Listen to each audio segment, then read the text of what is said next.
Bo'ydoqlar umuman kimdan maslahat oladi? Bo'ydoqlarga kim maslahat beradi? Ular birinchi jinsiy kechada, jinsiy aloqa vaqtida, chimildiqda xatolarni qilmaslik uchun kimdan maslahat olish kerak? Ular nima qilish kerakki, shtobi birinchi kechada muammo bo'lmasligi uchun?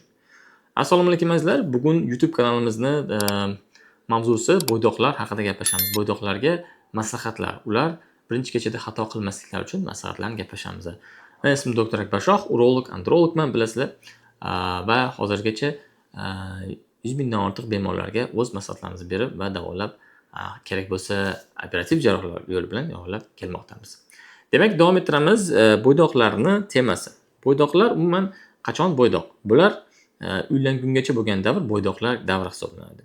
Ya'ni jinsiy voyaga yetgan davrdan boshlab uylangungacha bo'lgan davr bo'ydoqlar davri.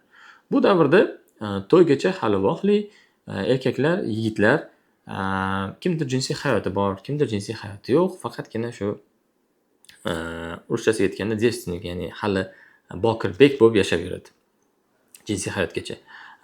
Kimdir bokiraligini yo'qotgan, уже unda jinsiy hayot bo'lgan va opiti bor. Kimdir juda ham kam bo'lgan, hali qo'rquv bor o'zida. Shuning uchun birinchi jinsiy hayotga qadam qo'yayotgan erkak kishini hayolida bo'ladigan eng ko'p bo'ladigan muammo birinchi kechada olatim yaxshi turarmikin, turmay qolmasmikin, uxlab qolmasmikin degan fikrda bo'ladi. Uxlab qolmaydi agar siz shu narsani hadeb o'ylavermasangiz. Uxlab qolmaslik uchun ba'zi bir life hacklar bor, ularni aytib o'tamiz va undan keyingisi bu o'sha bo'lajak ayolini buni tanasiga, buni ko'rinishiga, buni olatiga reaksiyasi qanaqa bo'lar ekan? Olatimni kichkina deb o'ylamasmikin? Olatimni ustidan kulmasmikin? Mani qanaqa qabul qilar ekan? Endi hamma bo'ydoqlarni tanasi tuzilishi har xil. Kimdadir sochli juda ham, kimdadir sochsiz silliq, kimdadir jinsiy olat qiyshiqroq, kimdadir juda kichkina ko'rinishi mumkin qorni hisobiga, kimdadir soch tashqi gigiyenasiga umuman e'tibor bermaydi, soch o'sib yotadi tashqi jinsiy a'zo atrofida, kimdadir silliq qilib turadi, kimdadir intimniy depilyatsiya qilib qo'yadi, kimdir jinsiy olatini atroflari juda ham narsa toshgan, juda ham qora rangda qorayib ketgan, ko'rimsiz holda. Kimdadir sunnat qilingan vaqti yoshligida noto'g'ri qanaqadir neobычный kesilgan hisobga ko'rinishi xunuk, terisi ortiqcha, chandiqli, terisi головкasiga tortilgan. Mana shu narsalar, oddiy narsalar. Buni ayolim, ya'ni budущий ayolim ko'rsa, reaksiya qilmasmen degan o'zidagi qo'rquv. Reaksiya qilmaydi va gapirmaydi ham, chunki sizni bu juftingiz, bu sizga va'da bergan, qonun oldida ham, o'sha domlani oldida ham va'da bergan, что hech qachon sizni ya'ni og'ir vaziyatga solib qo'ymayman deb.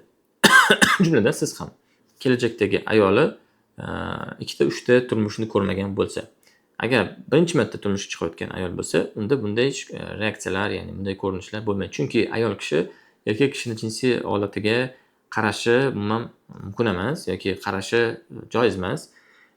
Qaraganda uyaladi, ko'zi tushmagan, tim bo'lib birinchi marta ko'rayotgan bo'lishi mumkin.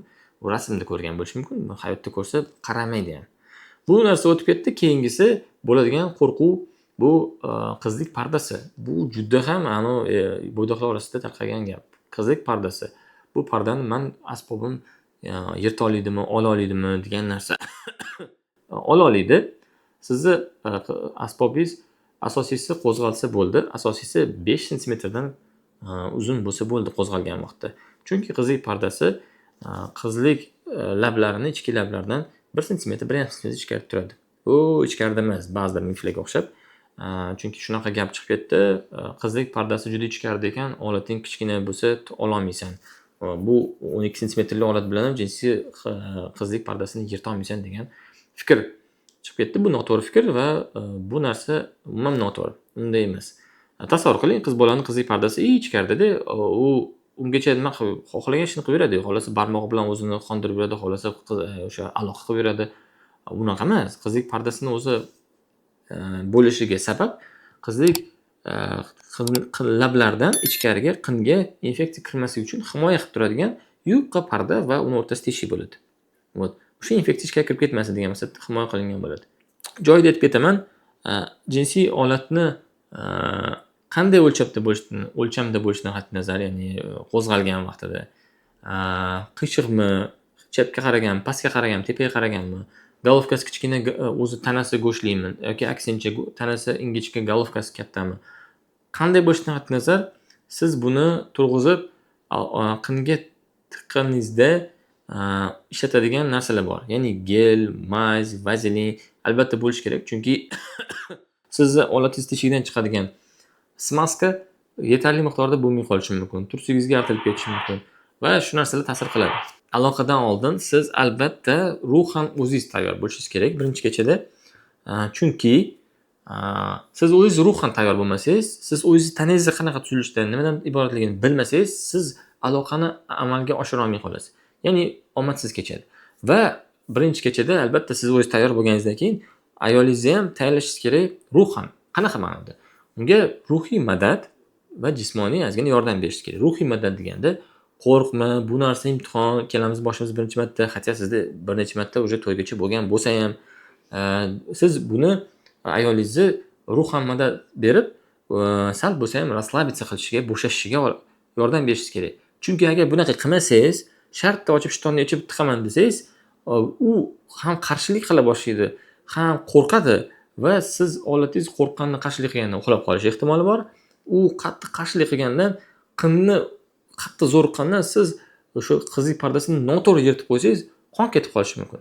Bu juda kam uchraydi, lekin qarshilik qilganda ko'p bo'lib qoladi shunaqa holat. Shuning uchun hattoki bu qarshilik qilib siz asbob tiqmasangiz ham, u qin ertaga vaginizm degan kasallik uchrab qolsa, sizni olatingiz qinga kiraman deganda ham og'riq beraveradi. U keyin o'sha boshqa muammo. Shu narsa bo'lmasligi uchun siz albatta ayolingiz bilan birinchi kechada yaxshilab suhbat quring, podдержка qiling moralni. Yaxshi so'zlar, yaxshi gaplar, sevishlaringizni, umuman kelajakdagi anaqalaringizni, maqsadlaringizni hammasini aytib, uni yaxshilab bo'shashtiring. Va aloqa vaqtida erkalash yetarli miqdordan ham ko'p bo'lishi kerak. Erkalash bo'lmasa, qizlik pardasi ho'llanmaydi, erkak kishida olatdan shilimshiq chiqmaydi va maksimal darajada mushaklar bo'shashmaydi. Yaxshilab erkalaysiz, shu joyda aytib ketaman.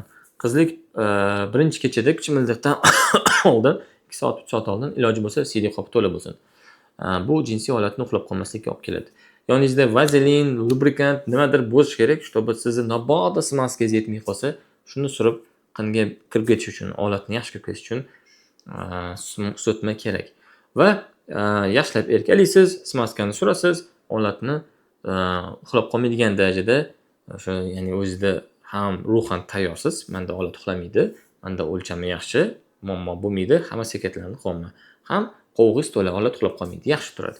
Va holatni sekin, конечно, to'g'ri tiqmaysiz, anatomik jihatdan sal bo'lsa ham gibka, o'zingizda gibkis bo'lishi kerak, ya'ni egiluvchan bo'lishi kerak. Shunaqa yo'l topib kirganda holatni qinga yo'naltirish kerak. Albatta kuchi bilan emas, sekin qilinib 2-3 marta, 4 martami, 5 martami holatni ichkarigacha botirib olinadi. Bo'ldi, shu. Boshqa keyin undan keyin aloqa qilinmaydi. To'xtatiladi, dam olinadi. 3 kundan keyin yana aloqa qilinadi va unda albatta vazelin kerak bo'ladi. Endi bu narsalarni siz masalan yana bunga ham tegishli bo'lgan, yana ham force major holatlar bo'lib qolsa nima qilish kerak? Turmay qolsa, uxlab qolsa nima qilish kerak? Qiz qarshilik qilsa nima qilish kerak? Nimadir dori ichish kerakmi, yo'qmi? deydigan bo'lsangiz, buni endi masalan o'zidagi muammoni bilish uchun, doimo bilishingiz uchun biza mana shunaqa holatlarni, umuman jinsiy hayot boshlangandan keyin erkak kishining hayotda bo'lishi kerak bo'lgan muammolarning yechimini topadigan yopiq klub sozdать qilganmiz. Bu klubni silkalarini berib qo'yamiz. A'zo bo'lib qo'ysangiz, sizga zarar qilmaydi, faqat foyda beradi. Ishingizga rivoj, bo'ydoqlarga omad. Muammo bo'lsa, yopiq klubda ko'rishamiz. Salomat bo'ling.